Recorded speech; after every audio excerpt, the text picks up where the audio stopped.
So, I've been reading and hearing a lot of the coverage of Neera Tanden being selected as director of the Office of Management and Budget. And keep pressing that like button. We got 270 people watching. 142 of you have pressed the like button. Can I get another 100 or so? Please smash that like button and share this live stream. But I didn't really hear many people talking about what exactly are the qualifications for Neera Tanden to run the world's largest economy's budget and be instrumental in setting regulatory policy. I'm not saying she's an idiot. I mean, she's a smart woman. I don't agree with her. I think she's vile. I know she's threatened people on social media, but she's not an idiot. But mostly the Center for American Progress writes reports, white papers that are sanitized by Wall Street and their donors from Wall Street and foreign governments. So why exactly was Neera Tanden placed at OMB as a director? And once you really get into it, you realize either Joe Biden and his team were simply not thinking at all when they did this, or this was an intentional move to basically give a middle finger to one Bernie Sanders. So I'm going to read to you my piece that I wrote and published earlier. By the way, you can share the tweet so we can get this around social media a little bit more. Let me put the tweet of my story in the super chat. Hold on.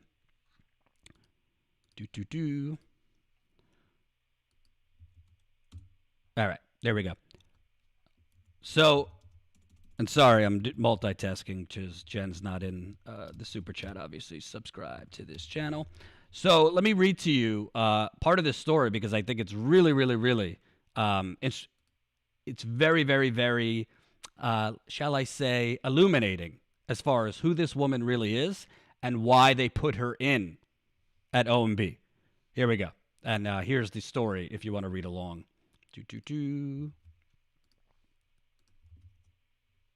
Okay. Headline. What were they thinking? Neera Tanden and Bernie Sanders' inevitable collision course. A lot of the discussion around the Center for American Progress CEO Neera Tanden's appointment to run the Office of Management and Budget has revolved around her years of menacing Twitter activity, for which she's feverishly already deleting over 1,000 tweets. Daily Beast broke that she's already deleted over 1,000 tweets. Her role as Hillary Clinton's top political loyal soldier, if you recall, WikiLeaks showed that that's how she described herself, as Hillary's loyal soldier, and her history of championing cuts to entitlement programs, the virtues of for-profit health care, and hoarding money from Wall Street and dubious foreign governments via CAP. But there's been very little discussion about how Tanden, if confirmed as Director of Office of Management and Budget, will effectively serve when one of the top functions of the OMB director is working with the House Ways and Means Committee and the Senate Budget Committee. The Senate Budget Committee, of which will have Bernie Sanders either as the chairman or the ranking member, depending on the results of the Georgia Senate runoff elections. Meaning, if Democrats retake the House, Bernie will be the chairman of the Budget Committee. If they don't retake the House, Bernie is the ranking member. Quote, what were they thinking? A progressive insider with ties to Bernie Sanders told Status Coup. How did they possibly pick somebody whose main interface in the Senate would be Bernie Sanders, who's done all she can to ruin Bernie Sanders politically? And before I go on, I just want to kind of give you a behind the scenes. Listen, in journalism these days, it's very tough to get people on the record for a whole host of reasons. You, as the reader/viewer, have to decide whether you trust me or you trust other journalists when reading anonymous sources to know there's a reason that they're keeping them anonymous and that these sources are not, janitors. They're people who actually are close to the subject of the story and, know what they're talking about. The New York Times, Washington Post, most of their journalism is anonymous sources. Doesn't always mean it's not true, but you take everything with a grain of salt. It's based on whether you trust the outlet. But I will tell you, for this story that I did, which I worked on all day yesterday, it was particularly hard and harder than most stories I've reported to get anyone to go on the record. As soon as you text somebody, as soon as you get on the phone with sources and you mention Neera Tanden, it's like they get indigestion because not many progressives, most progressives, have either been harassed by her and her Twitter troll army over the years, have been directly threatened by her. I'm not talking about violence, but, just political threats. So most people, and I quote, one person said, I just can't deal with the agita. I can't deal with the agita of Neera and her army. Another person told me, I don't have it in me to go to battle with Neera Tanden. Been there, done that. So I just want you to know there's a particular reason. I mean, we got one person on the record, but there's several anonymous sources because people, I wouldn't say necessarily are afraid of her, but people are just like, I just can't deal with this. It's the holidays. There's a pandemic. I don't want the drama of going on the record against Neera Tanden. So just wanted to give you that as a caveat. By the way, 360 people watching, 200 of you have liked. So please smash that like button so we can get this to more people. We recently passed 100,000 subscribers. So if you're new, definitely subscribe. By the way, we just got a brand new Status Coup member at the $2 level. Welcome, Jack. Welcome, Charlene. Brand new members, Jack and Charlene, at the new $2 Discord level. So definitely keep signing up. $2 a month.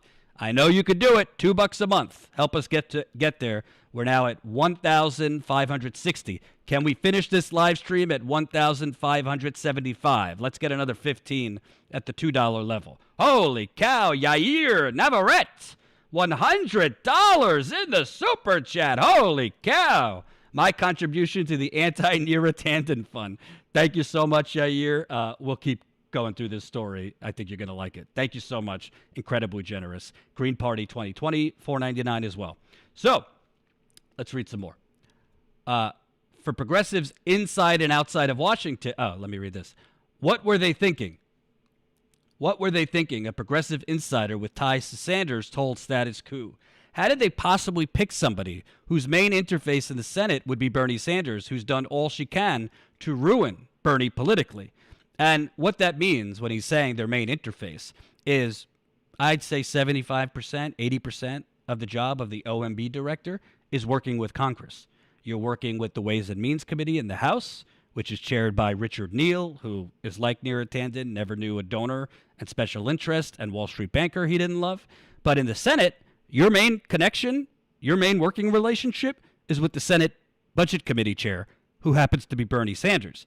So either Joe Biden and his team didn't know that, which I find hard to believe, or they did know that, and that's why they put her there as a giant FU to Bernie Sanders. I go on. For progressives inside and outside of Washington, D.C., Tanden's animosity towards Bernie Sanders has bordered on obsessive hatred over the last 5 years, targeting Sanders, his supporters, and progressive journalists, including me, during his 2 presidential campaigns and political revolution. From Red Scare attacks suggesting Sanders was Vladimir Putin's preference over Hillary in 2016, to Center for American Progress's editorial arm, Think Progress, pushing the narrative that Sanders was a faux populist and hypocrite once he became a millionaire due to his book sales, to Tanden spearheading the political hit squad against Sanders following his accepting an endorsement from Joe Rogan, which, by the way, Joe Biden tried to get on Joe Rogan's show as well, to playing a critical role at framing Sanders' political movement as racist and sexist. Tanden was a one-woman social media super PAC against Sanders from 2015 through the end of the 2020 primary.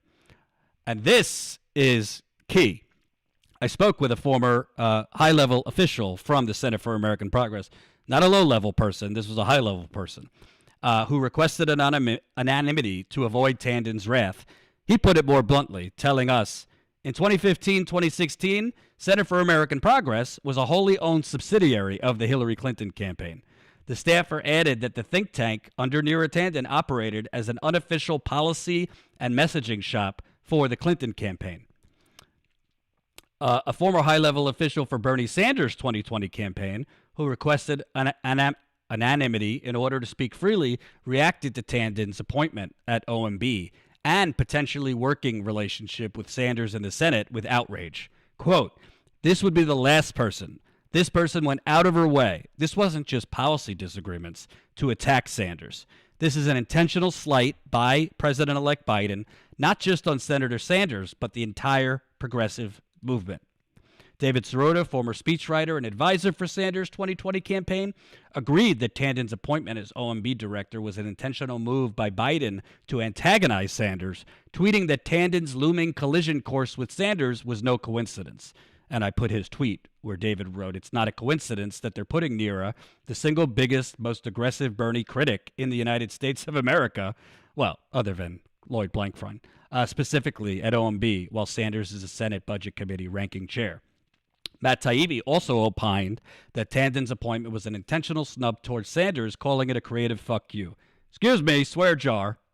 Leave your super chats demonetized. But another source who's had dealings with Sanders for years told Status Coup that Tanden's appointment was less of an in-your-face middle finger to Bernie and more a representation of the out-of-touch nature of the corporate Democratic machine. Quote, "They were oblivious to it, that Tanden would be working closely with Sanders," the source said. "It's insane. Like, are they even looking at what the job is? They don't do executive action at OMB.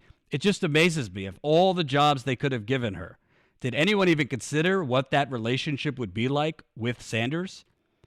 On Tanden, Larry Cohen, board chairman of the Sanders-aligned Our Revolution, told Status Coup, "I think the broader question is, what is the economic strategy, or is there one, for the incoming government?" Adding that Biden and, if confirmed, Tanden need a strategy that emphasizes higher paying jobs, renewable energy, and spending money at volumes domestically like we've been showering the Pentagon with for, quote, military adventurism.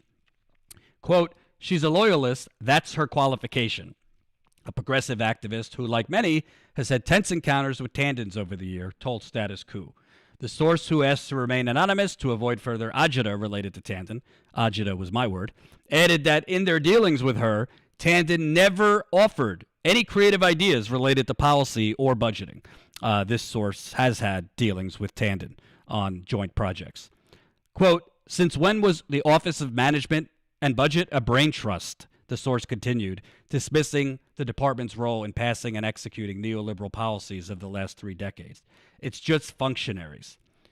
The former staffer that worked for Tanden at Center for American Progress told me, "This is the Democratic Party swamp in action."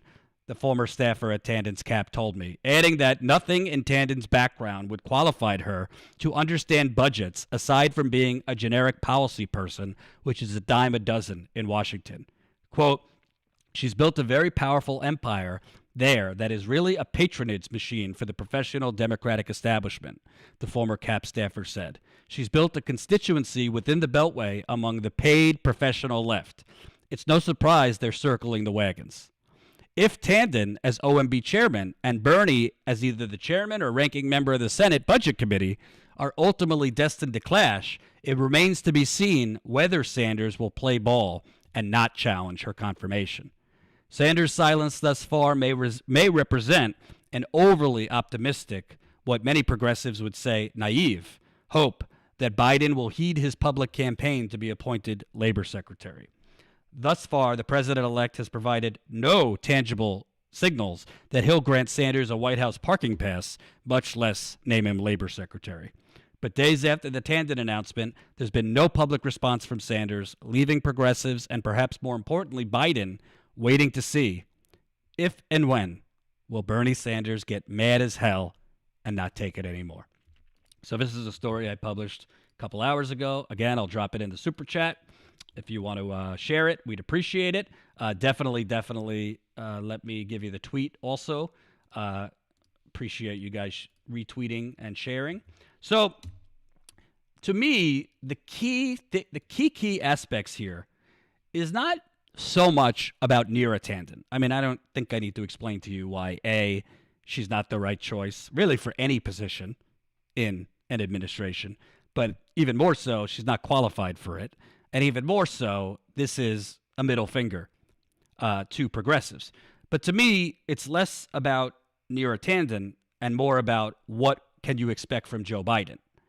Because the pick of Neera Tanden, again, I'm not naive. I don't think you should be either. I don't think I actually disagree with one of the sources who said they just weren't thinking. Of course they were thinking, and they intentionally put her there. They could have put her as a member of the National Council on Economics, just a member. They could have put her as a senior advisor. They could have put her working with Kamala Harris. They could have put her in a variety of different roles that does not interact or have anything to do with Bernie Sanders. They put her at OMB when, as the former staffer who worked at the Center for American Progress told me, as others have told me, Neera Tanden has zero experience on budgeting. Kind of a key detail, right? If you're going to run the Office of Management and Budget and keep pressing that like button. We got 470 people watching. 286 of you have smashed that like button. Please, please smash the like button. Really appreciate it. So it just defies common sense, really, to think that Joe Biden, or if not Joe Biden, his orbit, his top advisors, put her there intentionally as an FU to Bernie Sanders. And why I think that detail is key, and by the way, welcome new Status Coup member, JoJo. Woohoo!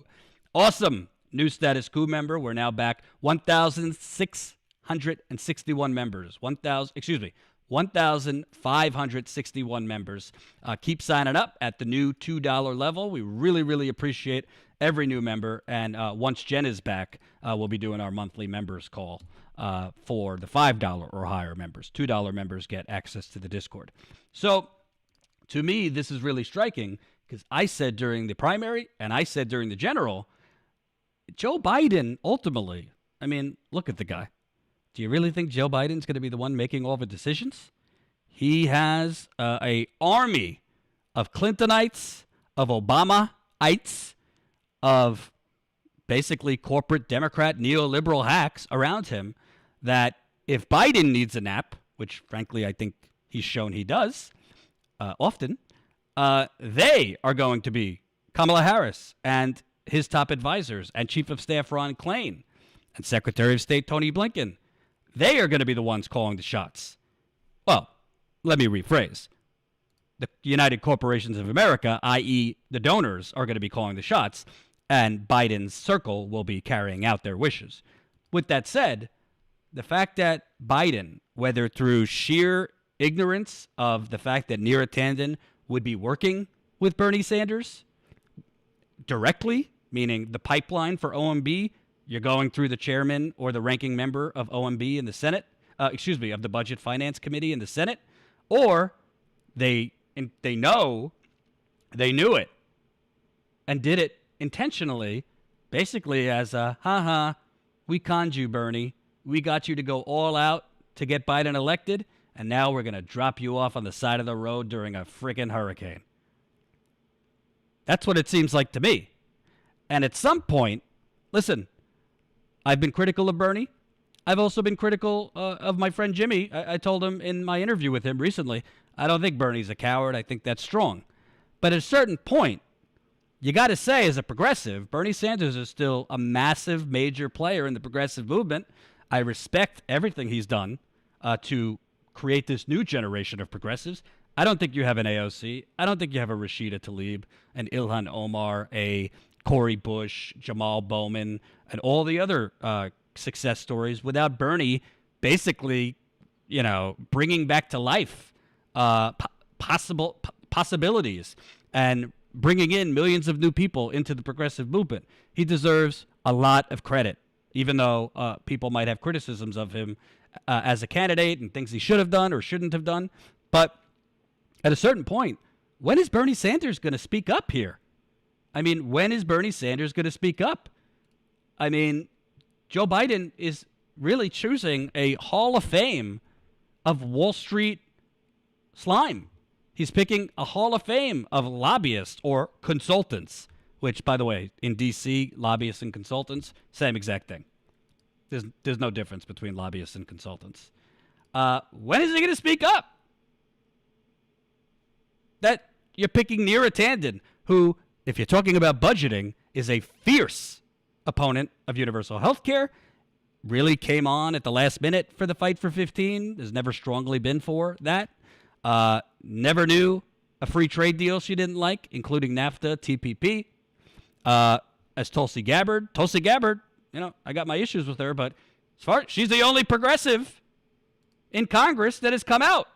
She tweeted this: Neera Tanden thinks the way to reduce our deficit is to steal oil from countries like Libya to pay us back for bombing them, toppling their government, and turning them into a failed state. Joe Biden, is this really the person you want in charge of managing our budget? And she put a screenshot of the email that WikiLeaks released a couple years ago, where she's telling Fez Shakir, we have a deficit, they have oil, let's get the oil, which is basically a low-key version of Donald Trump's open endorsement of going into Iraq, Afghanistan, and anywhere really, and stealing their oil. This was just behind closed doors via email that Neera Tanden was saying, let's do the same thing. So, not that Bernie Sanders watches Status Coup, but if you do, Bernie, I've been waiting for an interview for 5 years.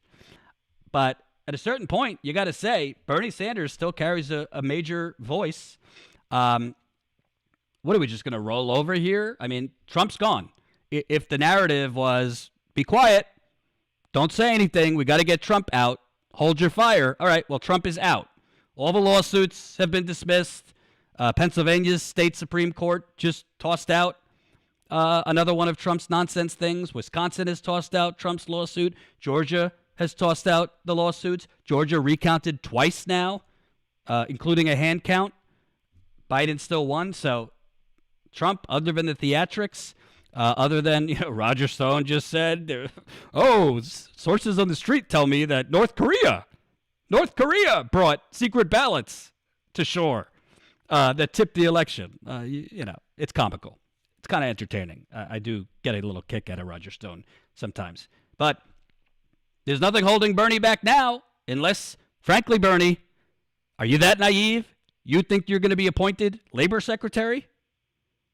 Do you think you're going to be appointed labor secretary, and that is why you're staying quiet right now? Not just about Neera Tanden, the deputy treasury secretary. All right, he's black, wonderful. That's all they seem to say. He's black, or she's Indian American, or the communications team is all women. Wonderful. So we could have Indian Americans, black men, all women fucking us. Instead of all white men fucking us, we could have a diversity of faces, genders, and sexual orientations fucking us and continuing to steal our money, which has been going on in this country for the last 40 years. So I would like to hear Bernie speak up. I think at this point, Bernie kept saying, get rid of Trump, and then we fight Biden on day one. Well, it's more than day one. Okay, Biden was declared the winner a while ago. His pick for Secretary of State is highly questionable. Was created basically a consulting firm that greased the wheels of private defense contractors and hooked them up with the government, and now is the Secretary of State. Then you have Michelle Flournoy, who is the top rumored pick for defense secretary. She has never known a war she didn't love. She pushed Obama to get involved with Syria and Libya. She was for the Iraq war. She is not for leaving Afghanistan. Then this deputy treasury pick, happens to be a black man, was basically Obama's top official trying to push the TPP through. I mean, speak up. Bernie, we need you. I know you're tired. I know you're 79 years old. I know you basically been running a campaign for 4 years. I get it. But the progressive movement still needs your voice. And frankly, I mean, at a certain point, Bernie, if the shoe fits, you're naive. And by the way, one thing I do agree with Jimmy on, I agree with Jimmy on a lot of things. And I also agree with what he's calling for now for the Progressive Caucus. AOC, Rashida Tlaib, Ilhan Omar, Pramila Jayapal, Ro Khanna, Cori Bush, Jamal Bowman, whoever I'm forgetting. Hold your vote for Speaker Pelosi. Tell Speaker Pelosi and the Democrats, we will not vote for you as Speaker. And you, the House, Pelosi only has a slim majority. I think it's about 13 seats now because Democrats lost seats in the House. We will not vote for you unless we get a floor vote on Medicare for all. Now, devil's advocate, you might say, Jordan, who gives a damn about a floor vote? It's not going to pass. Well, what is the great saying? You know, the journey of 1,000 miles starts with the first step. We got to get people on the record, in the congressional record, on what their vote was. Are they on the right side of history or on the wrong side of history? So far, corporate Democrats have escaped ever having to get on the record against Medicare for all. Let's get them on the record.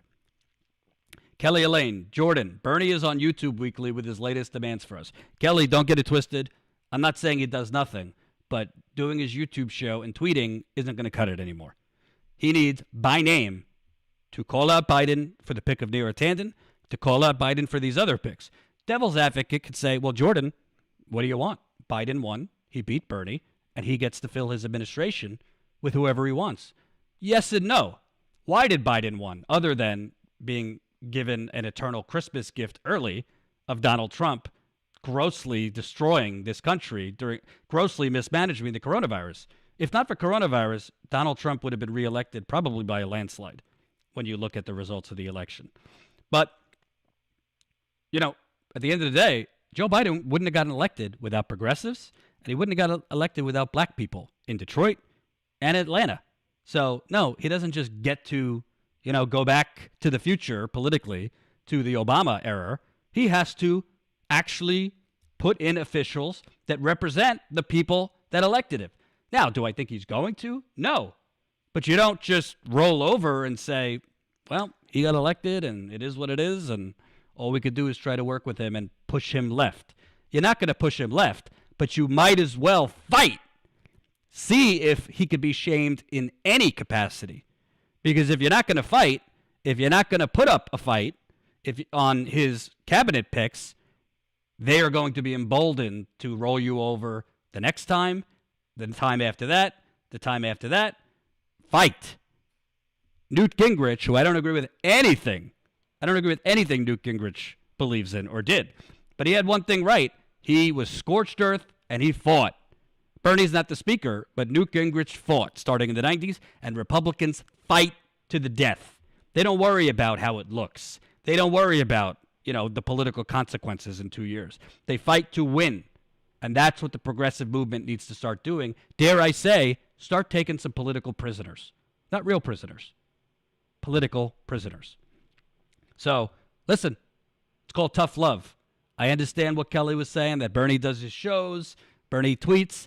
Not enough. I want a press conference, not around other people. I want him, the squad, coordinating to denounce these picks. Because it's not just about the mean tweets of Neera Tanden. It's not just about the Bernie bashing of Neera Tanden. It's about the policies.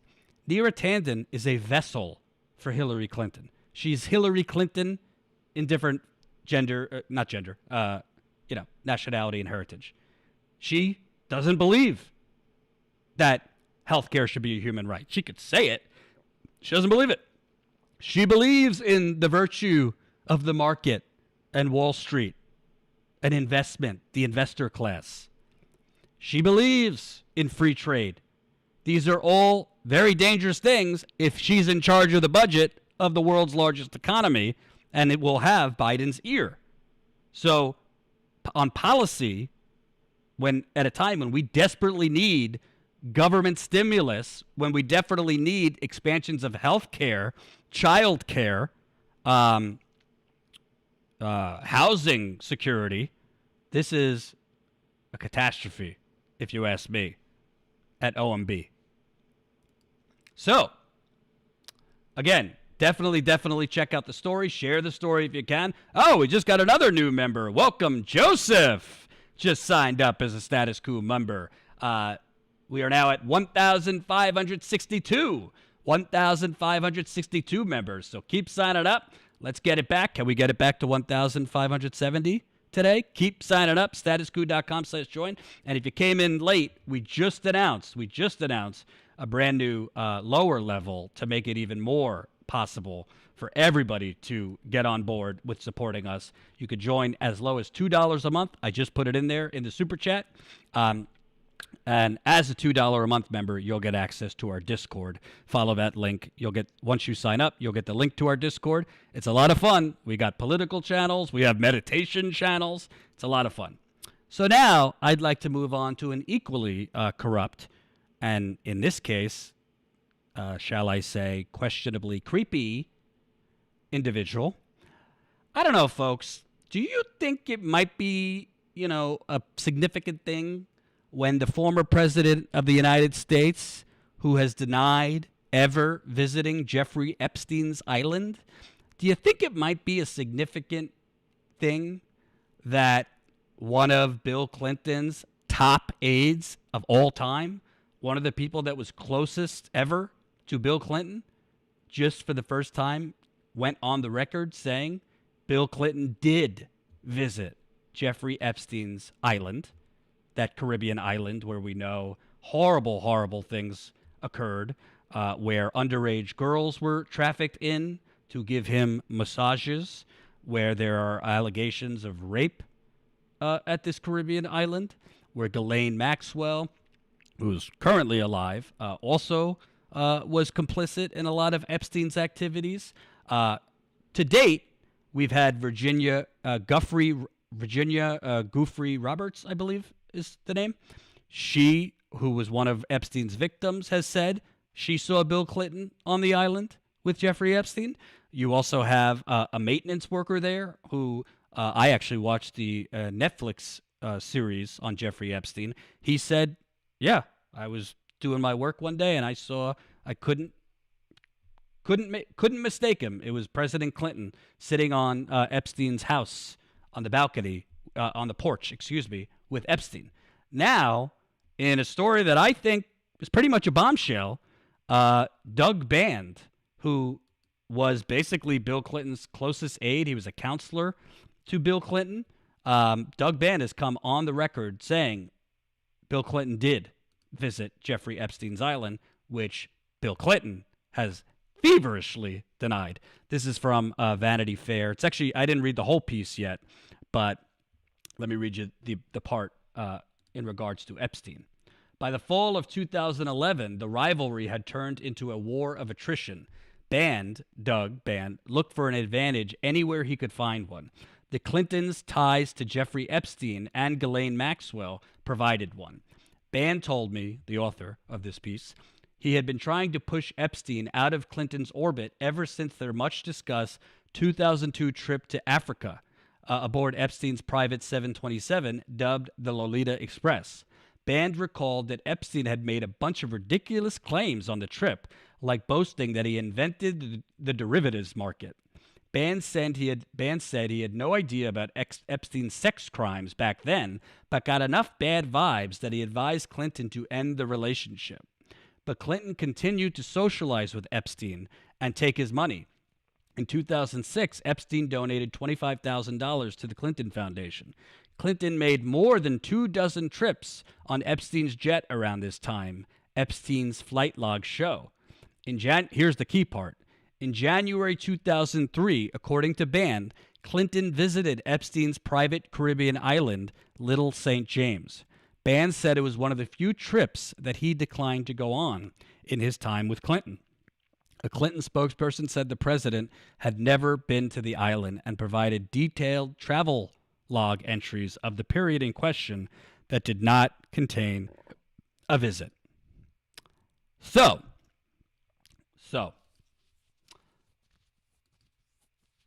I keep pressing that like button, by the way. We got 572 people watching, 425 likes. Keep pressing the like button. It helps get the audience up.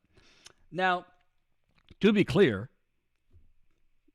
Doug Band, who is Bill Clinton. Well, first, before I get to this, I actually want to play a clip from Rising this morning because Sagar had Ryan Grimm on, who's reported on Doug Band. I want to play that clip because it will show you that this is a very significant thing, specifically that it's Doug Band who's the one on the record basically saying Bill Clinton is lying. And Ryan, because you've covered Band and many others for such a long time, can you outline what it means for him to be saying something like this, somebody who's so close to Bill Clinton? I mean, so he's kind of on the outs with the Clinton world at this point, but you couldn't get a source closer to Bill Clinton than Doug Band from roughly the end of his presidency until till about the middle of the last decade. If you were a reporter who wanted to get to Clinton, if you were a donor, if you were anybody who was trying to get to Clinton, you had to go through Band for more than a decade. He traveled with Clinton, more than on average it seems like about 250 days a year. Right. Clinton very famously did not travel, did not use email and didn't travel with the cell phone.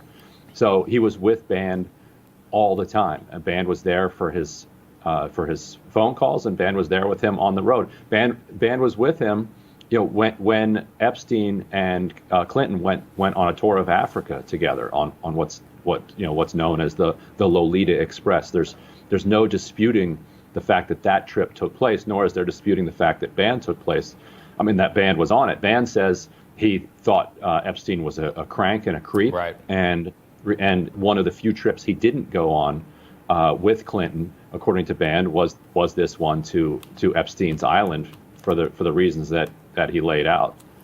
It is the guy who's saying that this trip happened, and it's on the record. And Virginia Giuffre is saying that it happened, and you have the maintenance person at the island saying that they saw him there.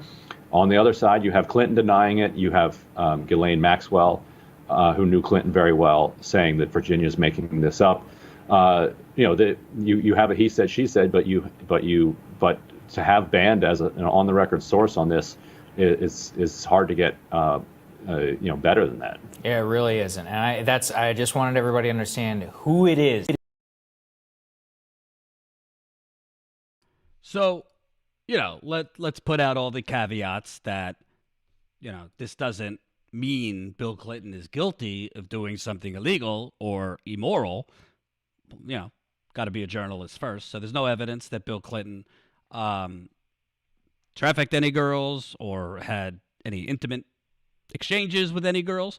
But with that said, I mean, this is somebody who perjured himself as president. Not the most trustworthy person, shall we say? Why would the maintenance worker be lying?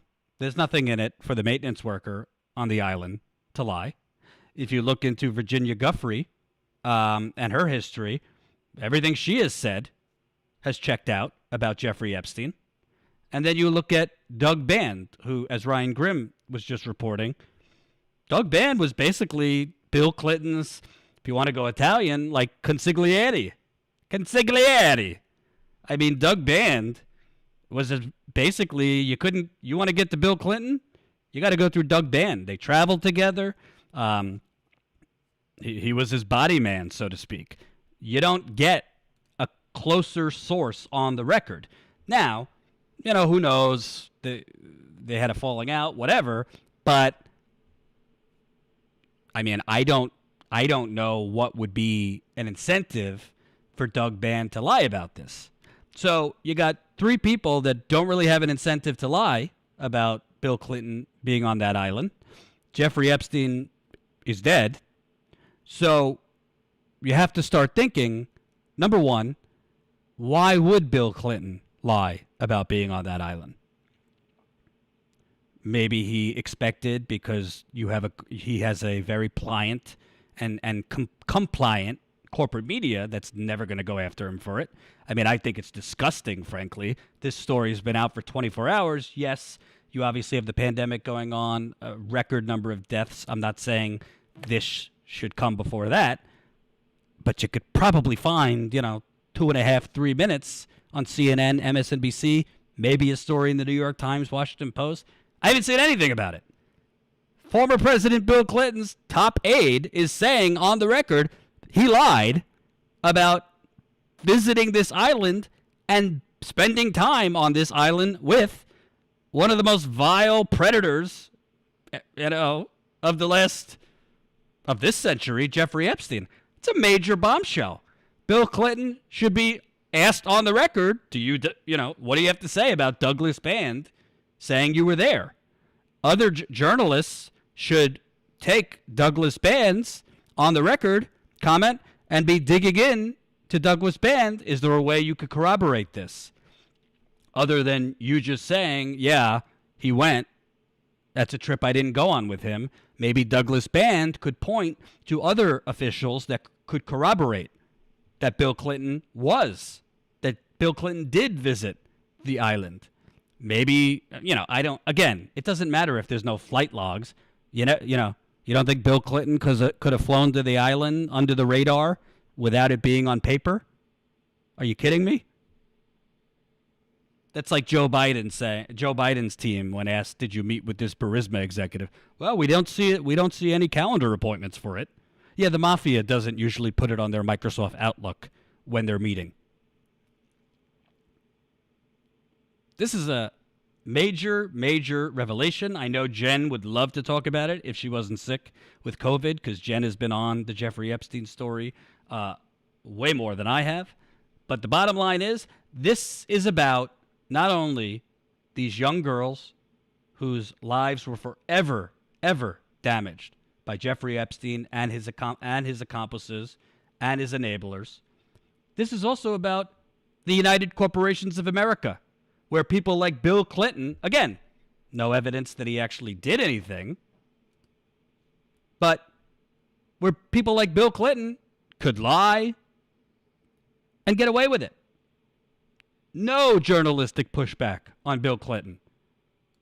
Bottom line is, were you there or were you not there? We got 3 people now, including your top person, your top aide, saying you were there, you did go there. And once we get to the bottom of were you there, why did you lie about it? Why didn't you just say, yeah, I was there? This was before anything publicly came out about Jeffrey Epstein's heinous activities. I never saw anything that raised a red flag to me when I was there. We smoked cigars, and that was it. I saw some females on the island, but they looked well above age. I mean, he could say I was there, and then, if he wants to, lie about the rest. Again, we have to be responsible as a journalist. If he was there, it doesn't mean he did anything wrong or illegal, but it's the lying. And I think it's pretty clear he's lying.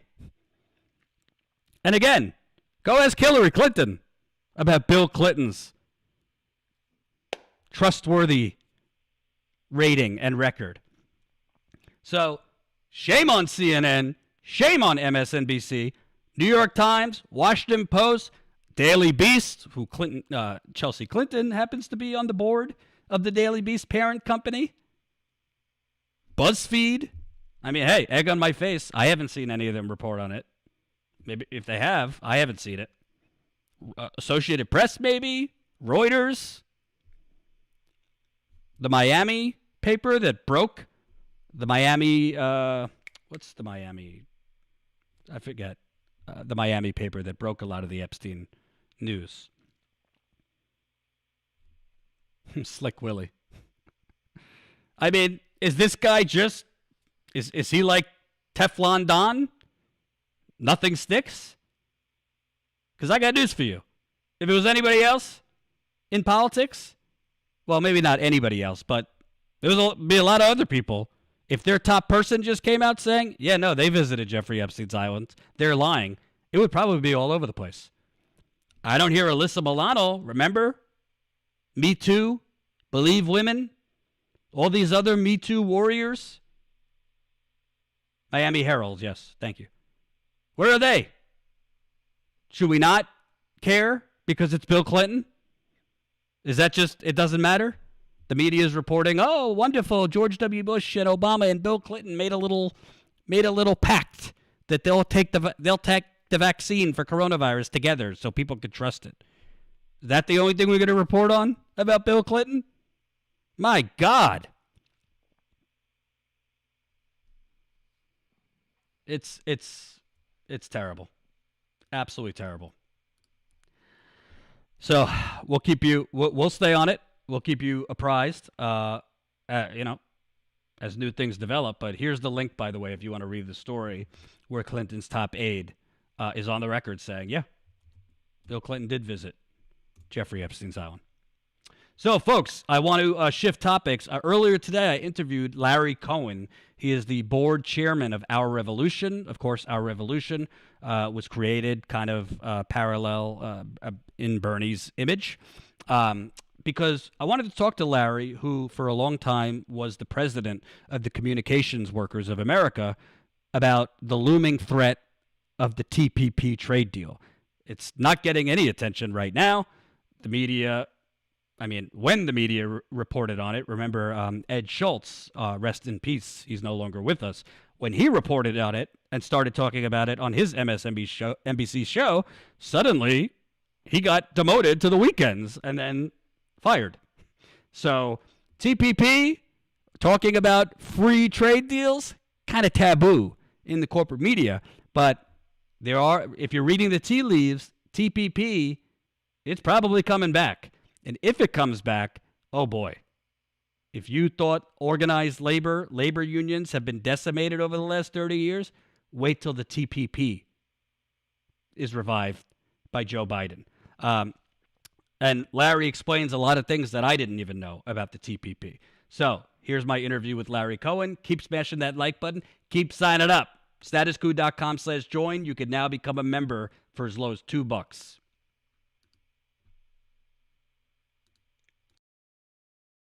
Hey, it's Jordan. Delighted to be joined by Larry Cohen. He's the board chairman for Our Revolution and was also a longtime former president of the Communications Workers of America. And Larry, I wanted to talk to you because in the endless just maze of Trump's lunacy, democracy at threat, the pandemic, the media, surprisingly, has not digged in too much into what Biden will actually do as president. Right. And I think one of the things that is looming that I'm seeing some signals that might return is the TPP, the Trans-Pacific Partnership, which Biden, along with President Obama, championed, that Biden, as recently as the primary, was kind of hemming and hawing. He didn't strongly come out against it, kind of gave off the impression, maybe we'll just change a few sentences and call it new. And I know you, for a long time, have been a fierce advocate of actually fair trade. So I wanted to talk to you because he's making some appointments now of folks that were previously pro-TPP. And a lot of people don't realize that once he gets in, if he pushes TPP, this could be, the final nail in the coffin of organized labor. What are your expectations as far as him reviving TPP? Yeah, let me just say, I think it's also the coffin of Democrats winning elections at every level, from local government to federal, in industrial America. That the one place where Trump began to deliver, but stupidly from his point of view, I'm happy that he didn't follow up, was on trade. And why did Trump get support from the AFL-CIO, from Lori Wallach, who I consider the foremost trade expert in the country, for the USMCA, the renegotiated North American Free Trade Agreement that now is law?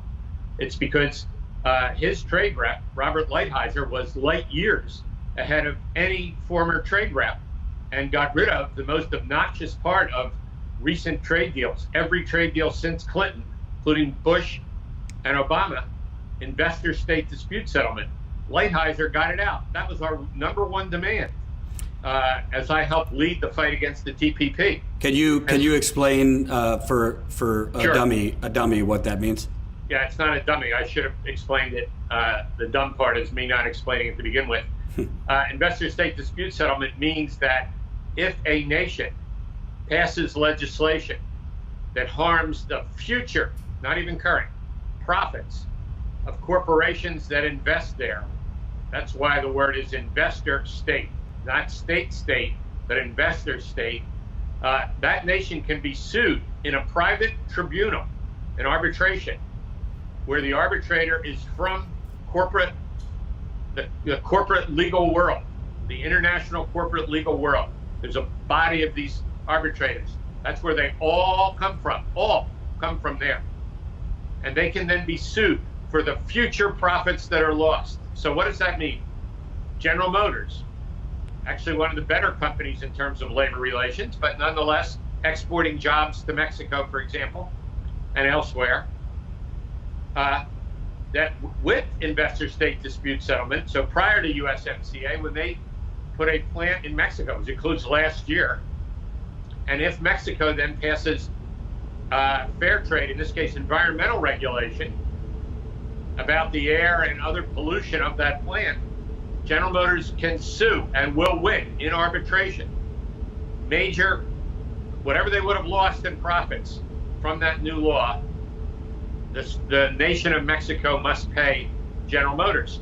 So the result of that, Jordan, is that across Latin America, from Mexico south, investor-state dispute settlement has a provision of every trade deal that basically encompassed not only Mexico, but Central America, CAFTA, every trade deal. That prevented even left-of-center governments from doing anything to jeopardize those future profits. It's obscene, it's true. And the Democrats, including Biden, now not all Democrats, Bernie Sanders, Elizabeth Warren, Jeff Merkley in the Senate, the majority of the House caucus, totally opposed to this. Obama only got that through by 18 votes. I'm sorry, he got all the Republican votes, but 18 Democratic senators defected in 2015 when I was helping to lead the charge against it, because he was continuing to include investor-state dispute settlement, meaning forget about the jobs of Americans. We're going to encourage American corporations to invest in other countries, TPP, 13 Asian countries with horribly low wages, no worker rights. But even in Latin America, for the most part, no worker rights, very low wages, below poverty level wages. And you're encouraging them to do it because in this country, if we pass environmental or labor or other legislation, they have to live by it, but not in these other countries. So basically multi-billion dollar corporate conglomerates are essentially holding all the power over foreign governments in their own country on how they could regulate, if they could regulate, because if they do regulate, they're going to get sued for profits that General Motors and other corporations lose. Exactly, but even worse, not sued in the courts of that nation. No, we can't have that. No. They get sued in an international tribunal where the arbitrators are corporate lawyers. Jesus. Multinational corporate lawyers are the arbitrators of those cases. That is a disgrace. It's still not well enough publicized. Again, groups like Global Trade Watch, the AFL-CIO, dead on the money on this issue. And that's why, and Lighthizer, for lots of reasons, the current U.S. Trade Representative agreed with the premise that that must go. And it is not in the USMCA. So the notion that the Biden government, soon to be government, president-elect, does not single that out as a heinous example of destroying the lives of working class people in this country. If he doesn't deliver on that and doesn't realize that the current U.S. Trade Representative has done far better by working class people than the two trade reps that Obama appointed, Froman and Kirk, both from corporate America. And then if we get another nomination for a trade rep like Froman and Kirk, God help us all in terms of defending against fascism the next time. Well, we've heard rumors. I mean, it's like ring around the rosy with Rahm Emanuel, transportation secretary, possibly trade rep. So who knows? But yeah, we've heard some suggestions that Biden's trade rep could be somebody like Emanuel from the corporate world. That's exactly right. And we haven't heard, and we've also heard, as you said, as the premise for this conversation, we've also heard that, well, the other nations in the TPP formed their own agreement.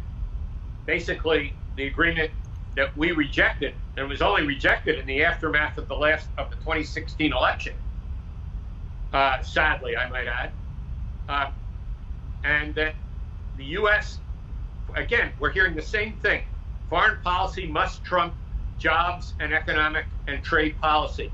We're hearing exactly this from Biden allies, the insiders who will make up the new State Department, the ring right around him, that we need to look at rejoining. Now, some of them have said it needs to be changed, but none of them have said that we need to eliminate the very core incentives that the U.S. Chamber of Commerce fights for and lost on, ironically, with Trump. This one thing, huge thing. None of them have clearly said that we cannot do another trade deal or join the TPP nations. No, instead they've said, well, if we're serious about fighting China, we need to join with those nations, without saying anything about American jobs. Same mistake Obama made. Obama said manufacturing's dead. He never said it that way. But the future's about service sector and technology. He went to Nike's headquarters in Beaverton, Oregon, to announce the arrival of the final TPP to go to the U.S. Congress, a place where not a single manufacturing job is in this country. It's all headquarters jobs. And as I and others said to him with due love and reverence, for other reasons, not trade, at that time, President Obama, working class people, we don't get the headquarters jobs unless it's cleaning the floors. That's irreverent, going to Nike's headquarters to announce this deal. Sure, Nike wants the deal. They make all their shoes in Asia. Well, let me ask you, so my viewers could understand, what is their argument? I'm trying to understand that argument of this protects us. It's about defense. Joining these other Pacific nations in TPP is a national security issue. It protects us against China. I don't know, dumb it down for me. How does creating jobs in other Pacific countries and taking jobs away from America protect us? So since World War II, our foreign policy has been largely based on making alliances in what I call practical, not a pragmatic way, with governments as they exist, wherever we can find them. And so what the president said to me directly, Obama, in his office, was this is about pulling Vietnam, that means their government, not the people, from China to our orbit. Same premise that we're hearing right now from the foreign policy crew, as so far announced. They're not all announced. We could hope for some better appointments. We better get a good appointment for USDR. It's not going to go backwards on this point. But the premise would be that the national security is served by pulling those governments as they stand. They don't need to do workers' rights. As they stand to our orbit from China. And I would add to that instead of, so what does China do foreign policy-wise? They go to developing economies all over the world. They build hospitals, roads, sports stadiums. And what do? We make trade deals like these that ruin American manufacturing jobs, and we sell at cheap prices armaments or give them away. Again, we side with the present government to defend that government, whether it's Saudi Arabia or anybody else, not with the people, and we sell out American working class jobs, manufacturing jobs. We're never going to have an economy. No country in the world believes, nor do the economists that any of us would listen to in this country, that you can have a successful economy without manufacturing. Even if it's quote, high value manufacturing, you must have manufacturing. And that should be a lesson from the decline of the British Empire, let alone the decline of this empire. Well, I mean, to me, it seems like the United States' main economic policy is making sure China doesn't overtake it as the world's economic power.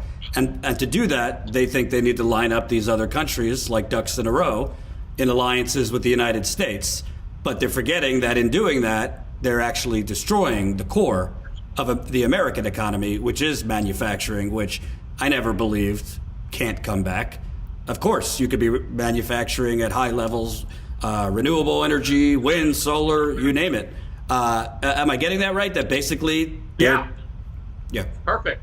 And let's just be clear here. We're not talking about a return to the time before, I was born into an industrial neighborhood in North Philadelphia when 30% of the U.S. economy was manufacturing or higher. No, we're saying that at 15%, that would be the balance we're talking about. 15% of the economy. We're not talking about the majority of the economy being manufacturing. But what do we learn from the COVID? We don't make even the pharmaceuticals here, only the R&D. And we don't make the masks. At the beginning of COVID, we didn't make the ventilators. So even from a national security point of view, there's a cogent argument that if you are out of balance on this question, if you leave it all to the short-term profits, it's Milton Friedman economics. The corporations are only here for their short-term profits. That props up the CEO and it props up the share price. It's not even longer-term profits.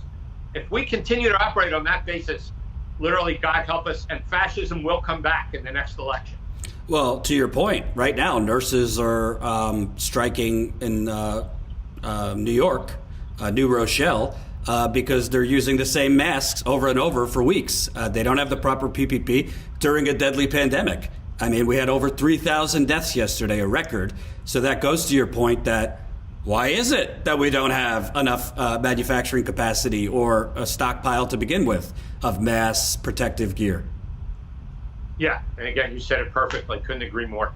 And I wanted to ask you, because I think looking back at Obama would be instructive to kind of foreshadowing what Biden might do. You know, Obama's doing his little book tour now. But you mentioned, union folks like you tried to persuade Obama against TPP, explaining that, you know, you're decimating your industrial heartland. Did Obama or his people respond to that? Did it seem like they got it, or they just kind of ignored it? No, they didn't ignore it. They disagreed. And that's the real danger here. They believe that our national security trumps everything else. So, okay, you could say that that might be true. But then they define that national security in terms of winning over current governments, whether good or bad, you know, with Saudi Arabia obviously being the worst case, but whether good or bad, not a fundamental definition of foreign policy based on worker rights and human rights globally. But secondly, in this practicalist way, saying we'll trade off American jobs for the adherence of those governments like Vietnam. You know, people would say on the surface, well, it's Communist Party government, Vietnam and China. Yeah, they have a nationalist hatred that goes back, I don't know how long, you know, decades, if not centuries, of oppression. And so they're basically feeding off of that. And Vietnam is the centerpiece and was the centerpiece for Obama of the TPP. It's a huge country. We don't realize it here. I knew then, I forget now the exact population, but it's at least 100 million. It's not a small country. And also for U.S. multinationals, it's a place where they can move manufacturing at a much cheaper wage than China. They don't want to pay. China, to their credit, has been raising wages in manufacturing. Manufacturing wages in places like Mexico, Bangladesh, Vietnam are way less than half of what they are in China. So again, let's go back to the definition that corporate America still uses, with some exceptions, I might say, but still uses. What are our profits for the next quarter? You know, what is our expectation for the next year? That's what drives the share price. And as Jack Welch said, he was brazen enough to admit it. If I could put every GE CEO at the time, General Electric CEO, if I could put every GE manufacturing plant on a barge and move it to the lowest wage country, that's what I'd do. And then when the wages went up, I'd move it again. And I wanted to ask you, because Biden is using a lot of the language that Bill Clinton used for NAFTA. We'll make sure to have both labor and environmentalists at the table. And that kind of seems to assuage a lot of the neoliberal, quote unquote, resistance. But what does that really mean, having labor and environmentalists at the table? Nothing. I could just stop there. Nothing with a period. We're at the table. There are many advisory committees that, you know, people from my union were on trade. They were advisory committees. As I said, I'll give Michael Froman credit. He was accessible night and day. But that's like saying you and I could walk into the Tesla showroom. It's accessible. But we don't have $80,000 for a Tesla. Now, he's brought the price down, but you get the point. Let's say it's the Rolls-Royce showroom. Well, Michael Froman's he's a good example because Michael Froman might have been accessible, but he also came from Citigroup, and as we found out later, had some suggestions, shall we say, for Obama for his original cabinet. So these people, they might be accessible, but if their ideology, so right? So what? They're accessible. You know, my great-grandmother, I grew up in a 4-generation row house in Philadelphia. We weren't poor. We were fine, working class. And she would say, Larry, I'll watch your feet, not your mouth. We better learn in American politics, it doesn't matter what they say. This is about our happiness. This is about our livelihoods. It's about what they do. It's about their feet. We don't care what they say. And part of the reason you have alienation of so many working class voters who don't vote coming up in this election in Georgia, we're going to be able to get our people to vote. It's clear what their interest is in that runoff. But, there's a disaffection that it doesn't matter who we vote for. What are we voting on in the runoffs in Georgia? We can't just keep voting on Trump, yes or no. And so this is a real problem. This is a real issue. And I've been on the Democratic National Committee for 15 years, leading reformer for party reform there, leading in the sense, spending a lot of time. But this is a real question. What are Democrats running on? Now, many of them are amazing, not just Bernie, Elizabeth Warren, Jeff Merkley, Sherrod Brett, many in the Senate do run on the issues that working class people care about. But so many of them don't. And if you were to ask me, okay, how did Collins win in Maine, where she had to get a majority, even though there were third-party candidates, fourth party, fifth party, when Biden won by 12 points? It's because it wasn't clear enough. What was Gideon running on? Right. Besides anti-Trump, or that Collins, voted for certain Supreme Court nominees. What was she saying to that second CD in Maine where she got trounced? Well, I think there was a recent analysis of her Facebook ads, and I don't think she ever even talked about the economy. How about $15, Jordan? We don't need rocket science here. Why aren't every Democrat should be running on $15, including Warnoff and Ossoff in Atlanta and in Georgia. They have like a $3 an hour state wage. Now they got to go by the $7 federal wage when the federal wage is covered. It's preempted in a bunch of things. But a $15 minimum wage, like Florida just adopted, Georgia's a neighboring state. That we got to be running on real things that people believe will change. Right. And want to segue real quick into what comes next for the progressive movement. You're obviously chairman of the board for Our Revolution. Obviously was kind of created in Bernie's image. I think a lot of progressives are extremely dejected right now. A lot of them wanted to get rid of Trump, had kind of expected the worst, but now they're seeing the worst. Biden is putting forward a Hall of Fame crew of Wall Street, lobbyists, consultants, whatever. What's the difference? A lot of people, frankly, disagree with you, too, are dismayed with Elizabeth Warren, feel that she kind of has pulled away from her progressive roots. What is the path forward for progressives? Because I think people, after 4 or 5 years of, rigged primaries, the DNC throwing their whole bodies on the scale, Biden seemingly, Obama coming out of the woodwork, trying to push him over the edge, push him over the finish line during the primary. Where does the progressive movement go from here? Yeah, by the way, I would just say he pulled him over the line. Yeah. I mean, there's no question about that. If you look at what happened between South Carolina and Super Tuesday and then after.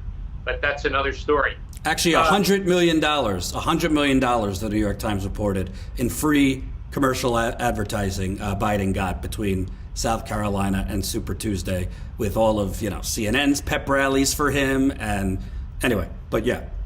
Yeah, well, that's another story. Couldn't agree with you more on that one, too. And you have a great way with words, I might add.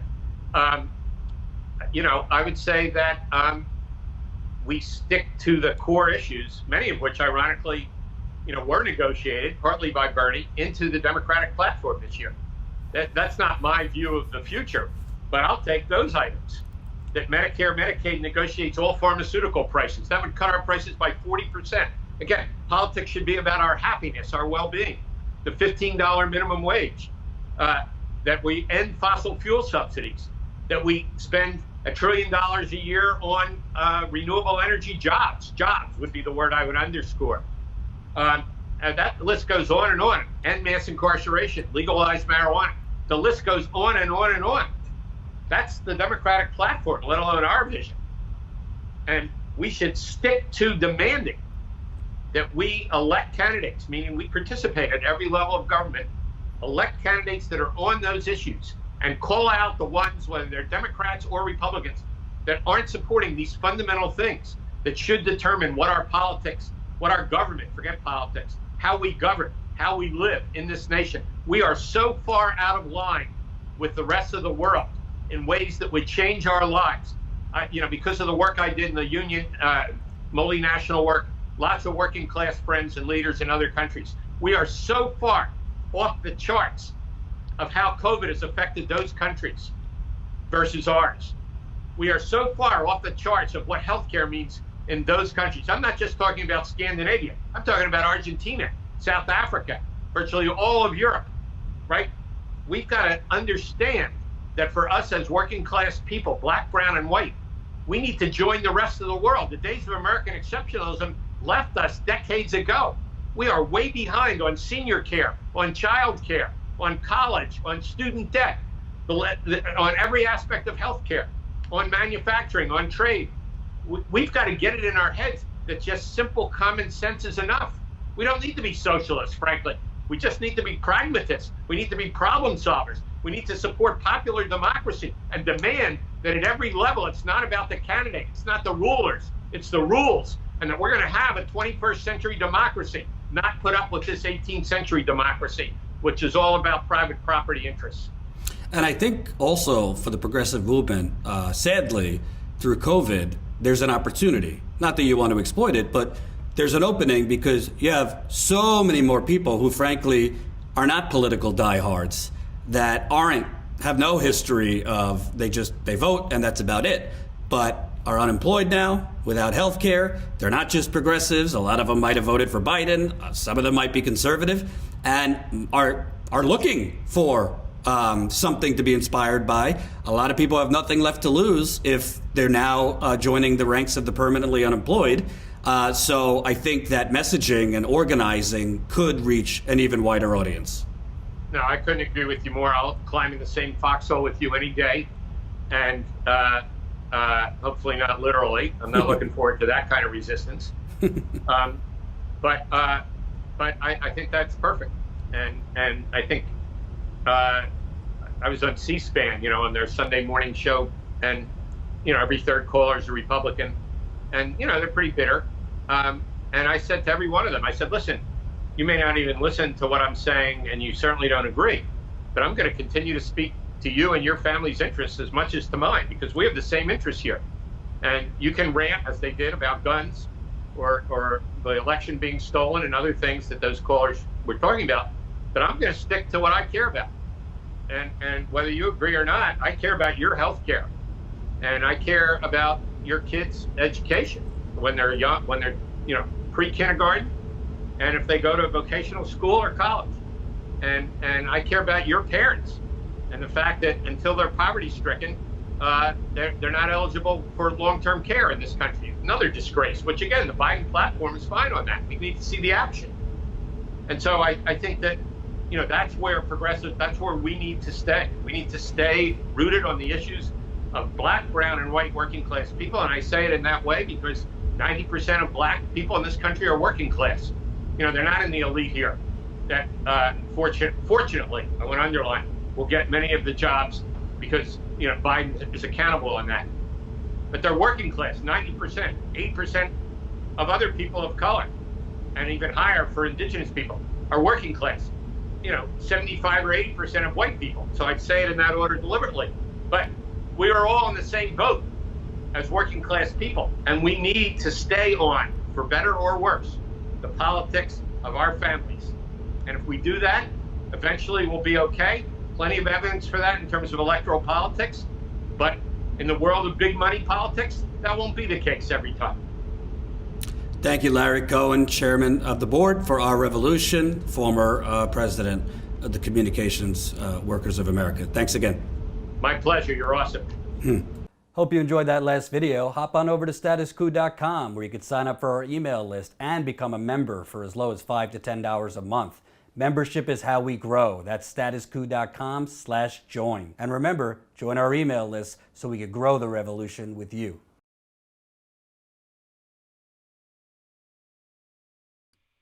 That was Larry Cohen, board chair of Our Revolution. He was, for many, many years, the president of the Communications Workers of America, which is a great union, and dropping a lot of knowledge. I think people like him are sorely needed in the progressive movement, particularly to run. Maybe it wouldn't be him, but we need more people like him calling this stuff out and dropping knowledge. I mean, it's not a sexy topic, right? TPP is not a sexy topic, but it's pretty critical to whether you're going to keep your job. If you're in the Midwest or other parts of the country that have been decimated by NAFTA, normal trade relations with China, other one of these free trade deals that have closed down your factories, closed down entire communities, because of the domino effect once those factories were closed. I've gone through them when I was at the Young Turks and with Status Coup, communities and cities and towns that look like episodes of The Walking Dead after these plants and businesses closed down because they went to China, Mexico, and wherever else. Well, that's going to continue with TPP, only creating jobs in other countries like Vietnam and elsewhere. Listen, not against helping other countries, but certainly not at the expense of our people and our jobs, so that multi-billion-dollar corporate conglomerates could enrich themselves and their investors, as he was explaining. So I'll put that up tomorrow. We'll cut it up into 2 different parts so you guys could watch it back and share it. Before I go, I want to remind you guys, still 500 people watching, please, I'm making a direct sales pitch here. If you have $2 a month. $2 a month. Obviously, if you've been laid off, if you're not working, whatever, we get it. But if you have $2 a month, please sign up today, right now, to join us as a Status Coup member. This is why Jen and I created this new Status Coup membership level at $2 a month. We know during coronavirus and this massive economic devastation, we've lost a lot of members. We're not going to lie. We've lost a lot of members, and we're trying to build it back. And we figured, you know what? Let's try and make it possible for as many people as possible. Before this, our lowest level was $5 a month. That gets you access to our members-only Discord, our members-only calls once a month, behind-the-scenes videos. But we figured let's also create a $2 level that at least allows people to support us financially and gives them access to our Discord, which is awesome, a lot of fun. I mean, we talk politics. I jump in from time to time. Jen, when she's not sick, is in there. There's been group meditations going on to kind of virtually heal Jen, who's still sick with coronavirus. So please, if you can, it's just $2 a month. We really, really appreciate it. And we really, really need it. It's the only way we could grow. Right now, we're at 1,561 Status Coup members. We've grown 2 since I started today. But we got to keep on growing, so hopefully more of you can sign up. $2 a month right there. The link is in the Super Chat. Let me read a couple comments, questions, concerns before I part. And definitely, if you haven't read the story, read the story that I published today and share it. Here is the tweet one more time. From my story that I published today. Definitely share it so we can get it around. Twitter is not the friend to independent media either.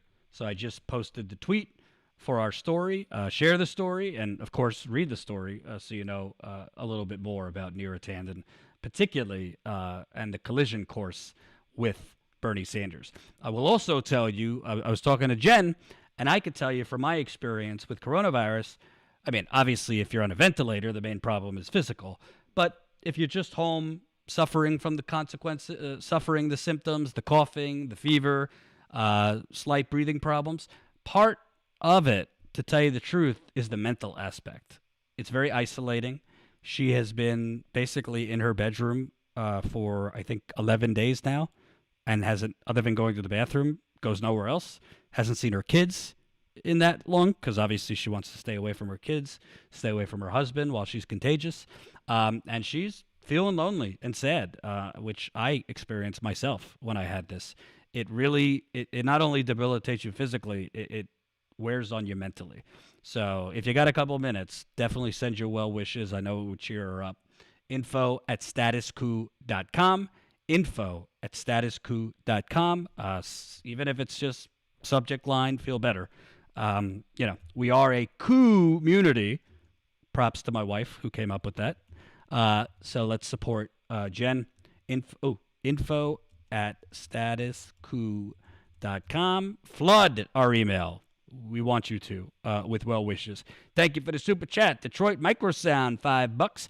I'll stay at the $10 level. We love you, Detroit Microsound. Yes, you can become a member at $2 a month, $5 a month, $10 a month, $20 a month, or we have an annual level at $179 annual. So we appreciate all levels. Obviously, the higher levels are extremely helpful too, but we love you at the lower levels too. Let me read some more. Mass meditate. Damn right. If you are a member, you should have gotten an invite to the Discord server. If you didn't get it or can't find it, send them a mail. Yeah.